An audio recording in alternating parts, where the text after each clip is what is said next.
When the music stopped and the laughter faded into the night, Ethan Brooks stood quietly by the exit, holding his car keys, watching his coworkers stumble out of the hotel ballroom. He had no plans to party, he couldn't afford to. His babysitter was waiting at home with his 8-year-old daughter, Lily, and every minute after midnight meant another few dollars he didn't have. But just as he turned to leave, a shaky voice called his name. "Ethan, wait." It was Claire Reynolds, his boss. The woman everyone in the office both respected and feared. Perfect hair, perfect suits, perfect composure, except tonight, she was far from it. Her usually calm gray eyes were glazed, her voice slurred, and her heels wobbled dangerously on the pavement. "Claire, you okay?" Ethan asked, instantly concerned. She tried to wave him off. "I'm fine, just need a minute." But when she took a step, she nearly fell. Ethan caught her before she hit the ground. "I think you've had enough to drink," he said softly. Claire gave a weak laugh. "You think?" The valet had already left, and her car keys dangled from her hand. Ethan hesitated. She was his boss. Driving her home could be misinterpreted, but leaving her alone in that state wasn't something his conscience would allow. "Claire," he said carefully, "let me drive you home. I'll make sure you get there safely." She blinked at him for a moment, then nodded, whispering, "You're a good man, Ethan." He didn't know why, but those words hit him harder than expected. The drive was quiet except for the sound of rain starting to fall. Claire leaned her head against the window, mumbling about how everyone thought her life was so perfect.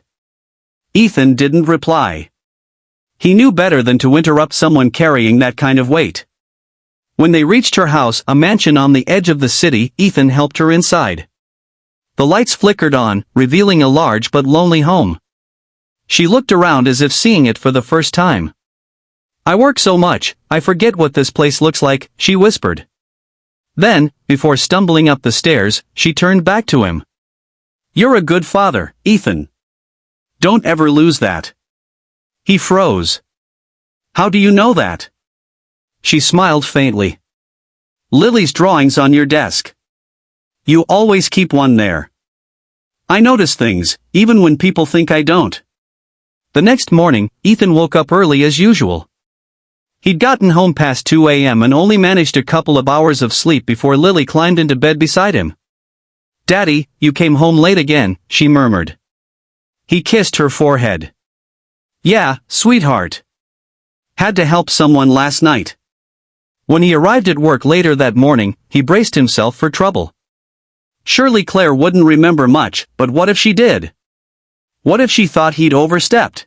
Ethan motioned for her to sit. And for the first time, the CEO and the waitress spoke not as employer and worker, but as two souls bound by fate. Ethan told her about Daniel's ideas, his ambition, and how he'd been desperate to secure funding to pay for his sister's hospital bills.